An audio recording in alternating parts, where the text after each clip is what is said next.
ആധ്യാത്മിക ഷിൽജ.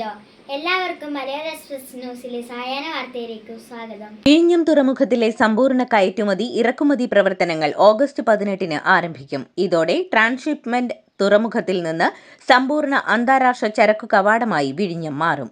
ആദ്യ കയറ്റുമതി കണ്ടെയ്നർ മുഖ്യമന്ത്രി വി ഡി സതീശൻ ഫ്ളാഗ് ഓഫ് ചെയ്യും. തുടർന്ന് മിഷൻ സമുദ്ര ബിസിനസ് സംഗമവും സംഘടിപ്പിക്കും. പൗരത്വം തീരുമാനിക്കാനുള്ള അധികാരം തെരഞ്ഞെടുപ്പ് കമ്മീഷൻ ഇല്ലെന്ന് സുപ്രീം കോടതി. അതേസമയം പൗരത്വത്തിൽ സംശയമുള്ളവരെ വോട്ടർ പട്ടികയിൽ നിന്ന് നീക്കം ചെയ്യാമെന്ന് തെരഞ്ഞെടുപ്പ് കമ്മീഷന് അധികാരമുണ്ടെന്നും സുപ്രീം കോടതി വ്യക്തമാക്കി. കേന്ദ്ര വിദ്യാഭ്യാസ മന്ത്രി ധർമ്മേന്ദ്ര പ്രധാന്റെ രാജി ആവശ്യപ്പെട്ട് 21 ദിവസമായി നിരാഹാര സമരം നടത്തുന്ന സോനം വാങ്ചുക്കിനെ ബലം പ്രയോഗിച്ച് ആശുപത്രിയിലേക്ക് മാറ്റി. CJP പ്രവർത്തകരുടെ എതിർപ്പ് അവഗണിച്ചാണ് നടപടി. സർക്കാർ നിയോഗിച്ച ഡോക്ടർമാരുടെ സംഘം ജന്തർ മന്ദറിൽ എത്തിയിരുന്നു. വിവാദ നിയമന തട്ടിപ്പുകളിൽ ക്രൈംബ്രാഞ്ച് ആവശ്യപ്പെട്ട രേഖകൾ PSC കൈമാറി. ചോദ്യപേപ്പർ, ഉത്തരസൂചിക, ഉദ്യോഗാർത്ഥികളുടെ പട്ടിക, അഭിമുഖത്തിന് വിളിച്ചവർ, ഓൺ സ്ക്രീൻ മാർക്കിംഗിന്റെ വിശദാംശങ്ങൾ തുടങ്ങിയ രേഖകളാണ് ക്രൈംബ്രാഞ്ച് ആവശ്യപ്പെട്ടിരുന്നത്.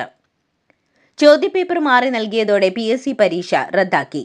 ആലപ്പുഴയിൽ ഇന്ന് നടന്ന ലാസ്റ്റ് ഗ്രേഡ് തസ്തികയിലെ പരീക്ഷയിലാണ് പിഴവുണ്ടായത്. ഉച്ചയ്ക്ക് ശേഷം നടക്കേണ്ട പരീക്ഷയുടെ ചോദ്യപേപ്പർ രാവിലത്തെ പരീക്ഷയ്ക്ക് നൽകി. ഇതോടെ ഉച്ചയ്ക്ക് ശേഷമുള്ള പരീക്ഷ റദ്ദാക്കി. ജനപ്രതിനിധികൾ VIP-കളല്ലെന്നും ജനങ്ങളാണ് VIP-കളെന്നും കരുതിയ ആളാണ് ഉമ്മൻചാണ്ടിയെന്ന് AICC general secretary KC Venugopal. അദ്ദേഹത്തിന് മുന്നിൽ വരുന്നവരായിരുന്നു VIP-കൾ. പുതുപ്പള്ളിയിൽ ഉമ്മൻചാണ്ടി അനുസ്മരണ യോഗത്തിൽ സംസാരിക്കുകയായിരുന്നു അദ്ദേഹം. ഉമ്മൻചാണ്ടി മരണത്തിന് ശേഷം ഉയർത്തെഴുന്നേറ്റതിനാലാണ് കല്ലറയിൽ ഇപ്പോഴും തിരക്കെന്നും അദ്ദേഹം പറഞ്ഞു. KSU പ്രവർത്തകർക്ക് സങ്കടമുണ്ടാക്കുന്ന കാര്യങ്ങൾ ഉണ്ടായിട്ടുണ്ടാകാമെന്ന് AICC general secretary KC Venugopal. എന്നാൽ ഇത്തരം കാര്യങ്ങൾ ബന്ധപ്പെട്ട വേദിയിലാണ് ആദ്യം ഉന്നയിക്കേണ്ടത്. ആദ്യം പ്രശ്നം പരിഹരിക്കാൻ ശ്രമിക്കണം. ജനങ്ങൾ പ്രതീക്ഷയോടെ കാണുന്ന സർക്കാരാണിതെന്നും അദ്ദേഹം പറഞ്ഞു. നെടുമ്പാശ്ശേരിയിൽ 3 യാത്രക്കാരുമായി ബൈക്കിൽ ചുറ്റിക്കറങ്ങിയത് ഫോട്ടോയെടുത്ത പോലീസുകാരന് മർദ്ദനം. മുഖ്യമന്ത്രിയുടെ യാത്രാ സുരക്ഷയുടെ ഭാഗമായി ദേശീയപാതയിൽ ഡ്യൂട്ടിക്കുണ്ടായിരുന്ന പോലീസുകാരനാണ് മർദ്ദനമേറ്റത്. സംഭവത്തിൽ കപ്രശ്ശേരി സ്വദേശികളായ ശ്യാം, റെനീഷ്, അഖിൽ എന്നിവർക്കെതിരെ പോലീസ് കേസെടുത്തു. കേരള വഖഫ് ബോർഡ് കേസിൽ BJP സംസ്ഥാന vice president Shone George supreme കോടതിയിൽ തടസ്സ ഹർജി ഫയൽ ചെയ്തു. കേരള വഖഫ് ബോർഡിന്റെ പ്രവർത്തനത്തിന് താൽക്കാലിക നിയന്ത്രണം ഏർപ്പെടുത്തിയ കേരള ഹൈക്കോടതി വിധിക്കെതിരെ സംസ്ഥാന വഖഫ് ബോർഡ് അംഗം ഉമർ ഫൈസി സുപ്രീം കോടതിയിൽ സമർപ്പിച്ച അപ്പീൽ തിങ്കളാഴ്ച പരിഗണിക്കാനിരിക്കെയാണ് ഷോൺ ജോർജ് കോടതിയെ സമീപിച്ചത്. KPCCയിൽ നടന്ന ഉമ്മൻചാണ്ടി അനുസ്മരണ പരിപാടിക്കിടെ അലോഷ്യസ് സേവറിനെ പേരെടുത്ത് പറഞ്ഞ് സുധീരൻ പ്രശംസിച്ചു. ആരുടെ മുൻപിലും ആർജവത്തോടെ നിലപാട് പറയുന്നതാണ് KSUവിന്റെ പാരമ്പര്യം. താൽക്കാലികമായി ചില ബുദ്ധിമുട്ടുകൾ ഉണ്ടാകും. KSU ധീരമായി മുന്നോട്ട് പോകണമെന്നും VM സുധീരൻ പറഞ്ഞു. വർഷം 2026 ഇപ്പോഴും പവർ കട്ടിന് കാരണം മഴക്കാലമാണെന്ന് പറഞ്ഞ് സർക്കാർ കൈകഴുകുന്നുവെന്ന് BJP സംസ്ഥാന അധ്യക്ഷൻ രാജീവ് ചന്ദ്രശേഖർ. ഇത് പ്രകൃതിയുടെ കുറ്റമല്ല, മനുഷ്യനിർമ്മിതമാണെന്നും ഇത് UDF സർക്കാരിന്റെ പരാജയമാണെന്നും അദ്ദേഹം ഫേസ്ബുക്കിൽ കുറിച്ചു. പിണറായി വിജയന്റെ വീടിന് മുന്നിൽ സുരക്ഷയ്ക്കായി നിർത്തിയ പോലീസ് ജീപ്പ് സംബന്ധിച്ച് സുരക്ഷാ കമ്മിറ്റി പരിശോധിച്ച് തീരുമാനിക്കുമെന്ന് ആഭ്യന്തരമന്ത്രി രമേശ് ചെന്നിത്തല. പിണറായി വിജയൻ Z+ സുരക്ഷ ഉണ്ടായിരുന്ന വ്യക്തിയാണെന്നും അദ്ദേഹം പറഞ്ഞു. പയ്യന്നൂരിൽ അനസ്തേഷ്യ നൽകിയതിന് പിന്നാലെ 1.5 വയസ്സുകാരൻ മരിച്ച സംഭവത്തിൽ വേണ്ട നടപടികൾ ഉണ്ടാകുമെന്ന് ആഭ്യന്തര വകുപ്പ് മന്ത്രി രമേശ് ചെന്നിത്തല. കേസിൽ വിദഗ്ധ സമിതിയുടെ റിപ്പോർട്ട് ഉടൻ പോലീസിന് കൈമാറുമെന്നും അദ്ദേഹം പറഞ്ഞു. LDF ഭരിക്കുന്ന ഇടുക്കി തോപ്രാംകുടി സർവീസ് സഹകരണ ബാങ്കിൽ 10.25 കോടി രൂപയുടെ തട്ടിപ്പ്. ഇടുക്കി ജോയിന്റ് രജിസ്ട്രാറുടെ പരാതിയിൽ മുൻ പ്രസിഡന്റും സെക്രട്ടറിയും ജീവനക്കാരും ഉൾപ്പെടെ 13 പേർക്കെതിരെ മുരിക്കാശ്ശേരി പോലീസ് കേസെടുത്തു. കൂടത്തായി റോയ് വധക്കേസിൽ വിചാരണ അവസാന ഘട്ടത്തിലേക്ക്. കേസിലെ അന്വേഷണ ഉദ്യോഗസ്ഥൻ DYSP ഹരിദാസനെ വിസ്തരിച്ചതോടെ വിചാരണ പൂർത്തിയായി. കേസിൽ 130-ലേറെ സാക്ഷികളെയാണ് വിസ്തരിച്ചത്. ജോളി പ്രതിയായ കേസുകളിൽ ആദ്യം വിധി പറയുക റോയ് വധക്കേസിലായിരിക്കും.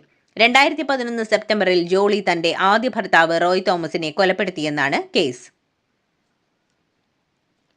മൂവാറ്റുപുഴ മാറാടി പഞ്ചായത്തിലെ 5-ാം വാർഡിൽ ദൂരപരിധി പാലിക്കാതെ പ്രവർത്തിച്ചിരുന്ന കള്ളുഷാപ്പ് എക്സൈസ് പൂട്ടിച്ചു.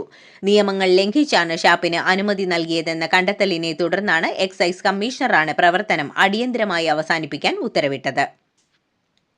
എറണാകുളം ജനറൽ ഹോസ്പിറ്റൽ കോമ്പൗണ്ടിലെ അമ്മത്തൊട്ടിലിൽ നവജാത ശിശുവിനെ കണ്ടെത്തി. വിദഗ്ധ പരിശോധനയിൽ ആരോഗ്യ പ്രശ്നങ്ങൾ യാതൊന്നുമില്ലെന്ന് വ്യക്തമായതോടെ കുഞ്ഞിനെ ചൈൽഡ് വെൽഫെയർ കമ്മിറ്റിയും ജില്ലാ ശിശു സംരക്ഷണ യൂണിറ്റും ചേർന്ന് ഏറ്റെടുത്തു. തിരുനെല്ലി മഹാവിഷ്ണു ക്ഷേത്രത്തിലെ ദേവസ്വം ജീവനക്കാർ തമ്മിൽ റിസോർട്ടിൽ വെച്ച് ഏറ്റുമുട്ടി. ക്രൂരമായ മർദ്ദനത്തിന്റെ CCTV ദൃശ്യങ്ങൾ പുറത്തു വന്നതോടെ ഇരു ജീവനക്കാരെയും സർവീസിൽ നിന്നും അടിയന്തരമായി ദേവസ്വം ബോർഡ് സസ്പെൻഡ് ചെയ്തു. രാജ്യത്തെ ആദ്യ സ്വകാര്യ ബഹിരാകാശ റോക്കറ്റ് വിക്രം 1 നിക്ഷേപിച്ചു. ശ്രീഹരിക്കോട്ടയിലെ ISROയുടെ സതീഷ് ധവാൻ സ്പേസ് സെന്ററിലെ 1ാം ലോഞ്ച് പാഡിൽ നിന്നാണ് വിക്ഷേപിച്ചത്. മിഷൻ ആഗമൻ എന്നാണ് ഈ ദൗത്യത്തിന്റെ പേര്. ട്രെയിനുകളിലെ അമിത തിരക്കിന് പരിഹാരം കാണാൻ ഇന്ത്യൻ റെയിൽവേ അടിയന്തര നടപടി സ്വീകരിക്കണമെന്ന് സുപ്രീം കോടതി. ട്രെയിനുകളുടെ വാതിൽക്കൽ നിന്ന് യാത്ര ചെയ്ത് യാത്രക്കാർ താഴെ വീണ് മരിക്കുന്ന സംഭവങ്ങൾ വർദ്ധിക്കുകയാണെന്നും കോടതി ചൂണ്ടിക്കാട്ടി. റെയിൽവേ സെക്കൻഡ് ക്ലാസ് യാത്രക്കാരൻ എന്ന പ്രയോഗം നിർത്തലാക്കണമെന്ന് സുപ്രീം കോടതി. ക്ലാസ് വേർതിരിവ് കോച്ചുകൾക്ക് മാത്രമായിരിക്കണം. യാത്രക്കാരെ തരംതിരിക്കുന്നത് ഇന്ത്യൻ ഭരണഘടനയുടെ സമത്വ സങ്കല്പങ്ങൾക്ക് നിരക്കാത്തതാണെന്നും കോടതി ചൂണ്ടിക്കാട്ടി. ബോളിവുഡ് നടൻ അമീർ ഖാന് വധഭീഷണി മുഴക്കി ലോറൻസ് ബിഷ്ണോയ് സംഘം. ലവ് ജിഹാദ് പ്രോത്സാഹിപ്പിക്കുന്നത് അംഗീകരിക്കാനാകില്ലെന്നും താരമെന്ന പദവി ഇതിനുപയോഗിച്ചാൽ തീർത്തു കളയുമെന്നും ബിഷ്ണോയ് ഗ്യാങ്ങിന്റെ സന്ദേശത്തിൽ പറയുന്നു. മധ്യപ്രദേശിലെ ശിവ്പുരി ജില്ലയിലുള്ള 10ാം നൂറ്റാണ്ടിൽ പണികഴിപ്പിച്ച നർവാർ കോട്ടയിൽ നിന്ന് 400 വർഷം പഴക്കമുള്ള വൻ പീരങ്കി മോഷ്ടിക്കപ്പെട്ടു. ഏകദേശം 3.5 ടൺ തൂക്കമുള്ള ഈ പീരങ്കി അന്താരാഷ്ട്ര പുരാവസ്തു കള്ളക്കടത്ത് സംഘമാണ് കടത്തിയതെന്നാണ് പ്രാഥമിക നിഗമനം. പാർലമെന്റിൽ മണ്ഡല പുനർനിർണയ ബില്ലിനെ എതിർക്കുമെന്ന് തമിഴ്നാട്ടിലെ ഭരണകക്ഷിയായ തമിഴക വെട്രി കഴകവും പ്രതിപക്ഷമായ DMKയും വ്യക്തമാക്കി. തിങ്കളാഴ്ച ആരംഭിക്കുന്ന പാർലമെന്റിന്റെ വർഷകാല സമ്മേളനത്തിൽ ബിൽ കൊണ്ടുവരുമെന്നുള്ള സൂചനകളാണ് ഉള്ളത്. 4 വർഷത്തെ ഇടവേളയ്ക്ക് ശേഷം ആന്ധ്രാപ്രദേശിൽ വീണ്ടും കോവിഡ് മരണങ്ങളും പുതിയ കേസുകളും റിപ്പോർട്ട് ചെയ്തു. സംസ്ഥാനത്ത് 3 ആഴ്ചയ്ക്കിടെ 4 പേരാണ് കോവിഡ് ബാധിച്ചു മരിച്ചത്. ബംഗ്ലാദേശ് മുൻ പ്രസിഡന്റും ഭരണകക്ഷിയായ BNPയുടെ സ്ഥാപകനുമായ സിയാവൂർ റഹ്മാനെ വധിച്ച കേസിൽ മുൻ സൈനിക ഉദ്യോഗസ്ഥൻ 45 വർഷങ്ങൾക്കു ശേഷം അറസ്റ്റിൽ. മുൻ ആർമി മേജറായ മുസാഫിർ ഹുസൈൻ ആണ് ധാക്കയിലെ ബനാനി DOHS പ്രദേശത്തുനിന്ന് പിടിയിലായത്. ബംഗ്ലാദേശ് പ്രധാനമന്ത്രി താരിഖ് റഹ്മാന്റെ പിതാവാണ് കൊല്ലപ്പെട്ട സിയാവൂർ റഹ്മാൻ. ഗൾഫിൽ യുദ്ധം തുടരുന്നതിനാൽ കുവൈറ്റ് അന്താരാഷ്ട്ര വിമാനത്താവളത്തിന്റെ പ്രവർത്തനം താൽക്കാലികമായി നിർത്തിവച്ചു. കുവൈറ്റ് എയർവേസ് സർവീസുകൾ പുനഃക്രമീകരിച്ചു. US ഇറാൻ സംഘർഷം ഗൾഫ് മേഖലകളിലേക്ക് വ്യാപിച്ചതോടെ ദുബായിൽ കടുത്ത തൊഴിൽ പ്രതിസന്ധി. ആയിരക്കണക്കിന് ഇന്ത്യക്കാർ ഉൾപ്പെടെയുള്ള വിദേശ തൊഴിലാളികളുടെ ജീവിതം വഴിമുട്ടിയിരിക്കുകയാണ്.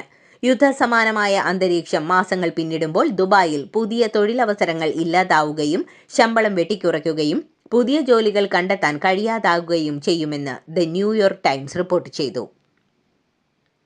ഫിഫ ലോകകപ്പിൽ ഇന്ത്യൻ സമയം നാളെ പുലർച്ചെ 2:30 നടക്കുന്ന ലൂസേഴ്സ് ഫൈനലിൽ ഫ്രാൻസും ഇംഗ്ലണ്ടും ഏറ്റുമുട്ടും. നിലവിൽ 8 ഗോളുകൾ നേടി ലയണൽ മെസ്സിക്കൊപ്പം നിൽക്കുന്ന ഫ്രാൻസിന്റെ കിലിയൻ എംബാപ്പെ ഈ മത്സരത്തിൽ എത്ര ഗോളുകൾ നേടുമെന്നാണ് ഫുട്ബോൾ ആരാധകരുടെ ആകാംക്ഷ.